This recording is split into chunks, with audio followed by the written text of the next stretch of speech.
Assalamualaikum warahmatullahi wabarakatuh. Perkenalkan, kami dari kelompok 6 akan mempresentasikan kerja kelompok kami. Perkenalkan, saya Revan Muhaimin. Dan juga saya Arifudin Nurbianto.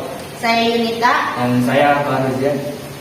Ya, kami langsung masuk ke materinya saja. Materi pertama akan disampaikan oleh rekan saya yaitu Arif Fauzan. Silakan. Ya, sini saya akan menjelaskan tentang korosi. Korosi adalah rusaknya benda-benda logam yang disebabkan oleh pengaruh lingkungan. Proses korosi dapat dijelaskan secara elektrokimia. Secara elektrokimia, proses perkaratan besi adalah peristiwa teroksidasinya logam besi oleh oksigen yang berasal dari udara. Korosi pada besi terjadi karena kontak dengan air. Pada besi tersebut ada yang menjadi anode dan ada yang menjadi katoda.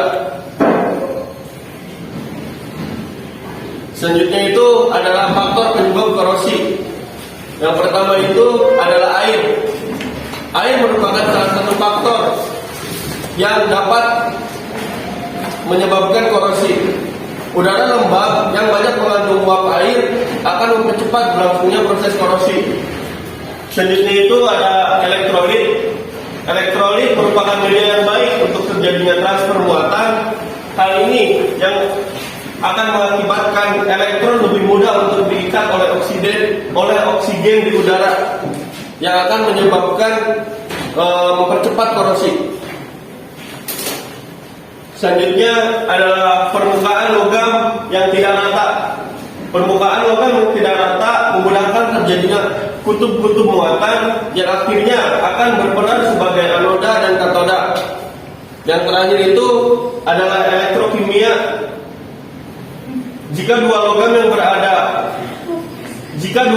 logam yang berbeda potensial bersinggungan pada lingkungan berair atau lembab, dapat terbentuk sel elektrokimia secara langsung, dan hal itulah yang akan mempercepat terjadinya korosi. Oke, untuk materi selanjutnya akan disampaikan oleh teman saya, Yunita. Pencegahan korosi. Usahakan logam tidak mengalami kontak langsung dengan udara luar dengan cara membuat lingkungan di sekitar logam bebas oksigen, yaitu mengalirkan gas karbodioksida. Yang kedua yaitu lakukan pengecatan. Melalui pengecatan permukaan logam tidak akan bersinggungan langsung dengan udara luar yang mengandung oksigen dan uap air. Menggunakan elektroplating, yaitu melapisi permukaan logam secara elektrokimia. Permukaan logam yang akan dilapisi berperan sebagai katoda, sedangkan pelapisnya dalam hal ini logam lain berperan sebagai anoda.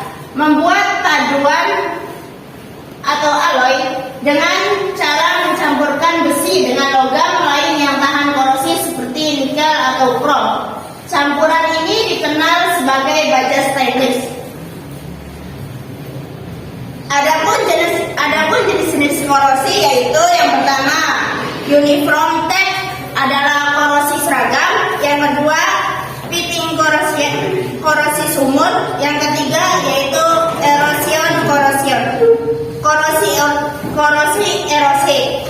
yang terjadi karena keausan dan menimbulkan bagian-bagian yang tajam dan kasar. Bagian-bagian inilah yang mudah terjadi korosi dan juga diakibatkan karena fluida yang sangat deras dan dapat mengikis film pelindung pada logam. Korosi ini biasanya terjadi pada pipa dan propolen. Korosi jenis ini dapat dicegah dengan cara yang pertama, pilih bahan yang homogen. Yang kedua, diberi coating dari zat agresif. Yang ketiga, diberikan inhibitor. Yang keempat, hindari aliran fluida yang terlalu deras. Jenis yang keempat yaitu galvanis corrosion, korosi galvanis. Yang kelima yaitu stress korosi tegangan. Yang keenam yaitu crevice corrosion, korosi celah. Yang ketujuh yaitu korosi mikrobiologi. Ini disebabkan oleh bakteri seperti jamur alga dan protozoa. Fatigue. Yang kedelapan fatigue corrosion, korosi lelah. Korosi ini terjadi karena logam mendapatkan beban siklus yang terus berulang sehingga semakin lama logam akan mengalami patah karena terjadi kelelahan logam. Materi selanjutnya itu dilanjutkan oleh Pak Huziat.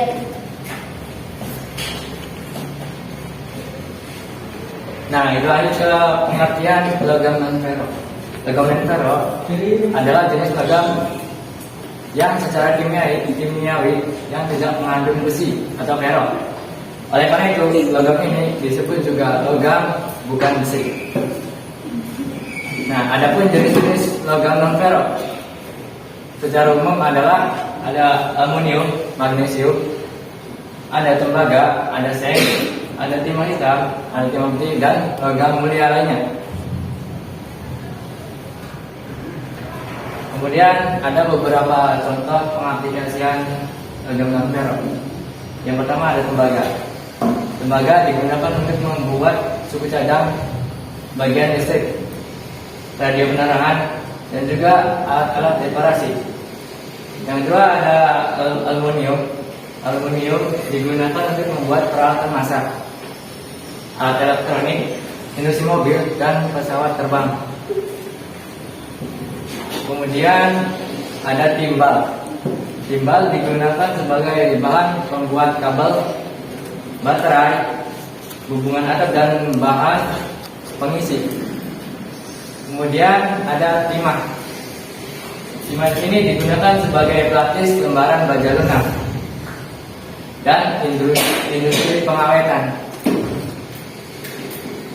Kemudian ada materi selanjutnya yaitu pengertian non-logam. Non-logam adalah kumpulan unsur kimia yang bersifat elektronegatif, yaitu semakin gampang menarik elektron valensik dan atom lain daripada melepaskannya. Jadi non-logam ini lebih gampang menarik elektron valensinya. Elektron negatif itu sendiri adalah sebuah sifat kimia yang menjelaskan kemampuan atom untuk menarik elektron menuju dirinya sendiri atau ke atom itu sendiri. Adapun sifat non-logam. Sifat non-logam umumnya memiliki beberapa sifat. Yang pertama, seperti berwarna tidak mengkilap, kemudian sebagai pengantar listrik yang buruk dan tidak dapat ditembak. Contohnya fluor, radium, hidrogen, nitrogen, oksigen, dan lain-lain. Ya, ada pun beberapa contoh pengaplikasian non-logam. Yang pertama ada fluor. Fluor adalah senyawa yang biasanya dicampur ke pasta gigi dan berfungsi untuk menguatkan gigi. Nah, fluor juga dapat dimanfaatkan untuk pendingin kulkas dan AC. Dan kemudian ada brom.